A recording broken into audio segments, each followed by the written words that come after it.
কলকাতা লিগের বা সিএফএল এর লিগ টেবিলে একদম শীর্ষে পৌঁছে গেছে ইস্টবেঙ্গল। জর্জ টেলিগ্রাফকে আজকে তারা 4-0 গোলে হারালো। 4টে গোলের মধ্যে একটা গোল শায়ান ব্যানার্জি, 2টো গোল করেছে পিভি বিষ্ণু।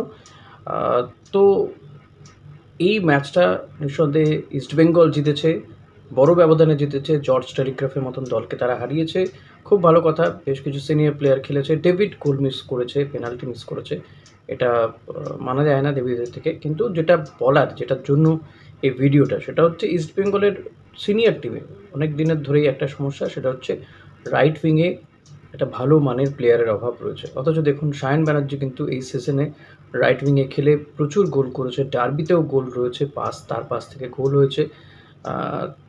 তো আমার বক্তব্য, এমন একজন প্লেয়ারকে গত সিজনেও কিন্তু শায়ান ছিল টিমে, কিন্তু তাকে সেভাবে ব্যবহার করা হয়নি। যখন কার্লোস কুয়াদ্রাত ছিলেন তখন শায়ানকে মাঝে মাঝে ব্যবহার করা হতো, এবং শায়ানের সঙ্গে আমরা জানি মোহনবাগানের দিমি সেই টাসেলটা এখনও মনে আছে বোধহয় আপনাদের অনেকে।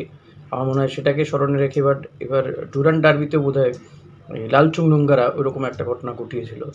তো এই শায়নকে কিন্তু ব্যবহার করতে পারেন অস্কার ব্রুজো। আমার মনে হয় বিনো জর্জের এই বিষয়টা অস্কারের নজরে নিয়ে আসা উচিত, যে শায়ান ব্যানার্জির মধ্যে পোটেনশিয়াল আছে। হ্যাঁ, ছেলেটা একটু পাকা গোছে, কিন্তু এবার অনেক বেশি ফোকাস তাকে লাগছে, বয়সটা কম, এবং এই প্লেয়ারটি কিন্তু ফুল ফোটাতে পারে। গোল করছে শুধু নয়, তার পাস থেকে গোল হচ্ছে, ড্রিবল করে বক্সে ঢুকে যাচ্ছে, কাট করে গোলকিপারকে কাট করে গোল দিচ্ছে। অসাধারণ খেলছে শায়ান এই সিজনটায়। তো আমার মনে হয় যে এই প্লেয়ারটিকে হয়তো ফেলে না রেখে, কারণ কলকাতা লিগ শেষ হয়ে যাওয়ার পরে যদি আইএসএল শুরু হয় তখন কিন্তু এই প্লেয়ারটাকে ইস্টবেঙ্গল ব্যবহার করতে পারে। অনেক দিন ধরে শোনা যাচ্ছে যে ইস্টবেঙ্গলে রাইট ব্যাকের, রাইট উইংয়ের একটা প্লেয়ার আসবে, মানে দুটো পজিশনে প্লেয়ার আসবে একজন করে, কিন্তু কেউ আসছে না, বা অফিসিয়ালি অন্তত অ্যানাউন্সমেন্ট হয়নি। অনেকজনকে বাজিয়ে দেখা হচ্ছে। কখনো বিক্রম প্রতাপের নাম শোনা গিয়েছে, আব্দুল রাব্বির নাম শোনা যাচ্ছে, কিন্তু কেন ঘরের ছেলেটাকে আমরা সুযোগ দেবো না? কেন শায়ান ব্যানার্জি নয়? শায়ানের পেছনে কিন্তু আইএসএলের 2-1টি ক্লাবও পড়ে গিয়েছে। শোনা যাচ্ছিল পাঞ্জাবে যেতে পারে শায়ান, কিন্তু এখনও পর্যন্ত সেটাও কোনো অ্যানাউন্সমেন্ট হয়নি, শোনা যাচ্ছে না। তো আমি বলবো যে এই প্লেয়ারটিকে কিন্তু ইস্টবেঙ্গলের অন্তত দেখা উচিত, যাতে তাকে ব্যবহার করতে পারে অস্কার ব্রুজো। ইস্টবেঙ্গল কর্তাদেরকেও বলবো যে শায়ানকে নিয়ে রেকমেন্ড করুন অস্কারের সামনে। শায়ানকে প্রতিভা আছে প্লেয়ারটি, বাঙালি ফুটবলার সবচেয়ে বড় কথা। দীর্ঘদিন ধরে আমরা দেখছি যে মানে মোহনবাগান ইস্টবেঙ্গলে সে অর্থে বাঙালি ফুটবলার নেই। মোহনবাগানে সুভাষিস, ইস্টবেঙ্গলে দেবজিৎ মজুমদার সুযোগই পায় না ফার্স্ট টিমে। দেন হচ্ছে প্রভাত লাকড়া কিছু কিছু সময় সুযোগ পায়। আরেকটি প্লেয়ার হচ্ছে এই মিডফিল্ডার সৌভিক চক্রবর্তী। তো এই 3জন বাঙালি ফুটবলার যারা ফার্স্ট টিমে আসেই না।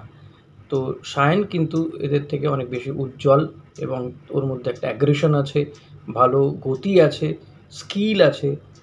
রাইট উইংয়ে খেলার জন্য কিন্তু পারফেক্ট হতে পারে। অস্কার ব্রুজো অস্ত্র হয়ে উঠতে পারে শায়ান ব্যানার্জি। তো আমি বলবো যে অস্কার আজকের ম্যাচটা তো বটেই, এই through out the Kolkata league যদি দেখে সে, তাহলে বোধহয় খুব বেশি ভুল হবে না, কারণ প্লেয়ার এভাবে তুলতে হবে। গতবার আমরা দেখেছিলাম যে অস্কার ব্রুজো তিনি বাংলা টিমের ম্যাচ দেখতে চলে গিয়েছিলেন, সন্তোষ ট্রফি দেখতে গিয়েছিলেন প্লেয়ার খোঁজার জন্য। তো ঘরের কাছে যে প্লেয়ারটি রয়েছে, আমার মনে হয় তাকে ব্যবহার করা উচিত।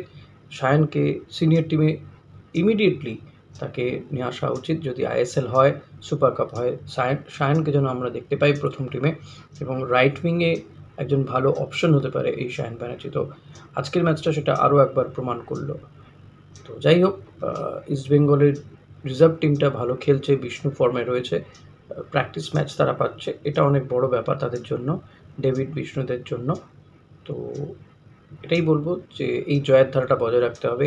আবারও কলকাতা লিগ চ্যাম্পিয়ন হওয়ার হাতছানি, টপে চলে গেল। আরেকটা ম্যাচ জিতলে সুপার 6 মোটামুটি কনফার্ম হয়ে যাবে। তো আমার মনে হয় যে সেটা আর খুব একটা অসুবিধা হওয়ার কথা নয়। তো এবারও হয়তো সিএফএল ট্রফিটা, হ্যাঁ এবারও বলছি কারণ গতবারও সিএফএল ট্রফিটা ইস্টবেঙ্গলের ঘরেই আসার কথা, যদিও আইনি জটিলতায় সেটা আটকে আছে। তো এই সিজনেও আমার মনে হয় ওই ট্রফিটা ইস্টবেঙ্গলের ঘরেই আসতে চলেছে। তো এটা কিন্তু একটা ভালো দিক। যারা মুষড়ে পড়ছেন তাদের বলবো যে এই ভালো দিকগুলোকে নিয়েও ভাবুন একটু। ডুরান্ডে যা হয়েছে ইতিহাস, মানে ডুরান্ডের কথাটা ভুলে গিয়ে এই বিষয়গুলোর দিকে ফোকাস করুন। ব্যাস এটুকুই বলার ছিল। আশা করি ভিডিওটা আপনাদের ভালো লাগবে। আপনাদের কী বক্তব্য অতি অবশ্যই জানাবেন আমাকে। Thank you.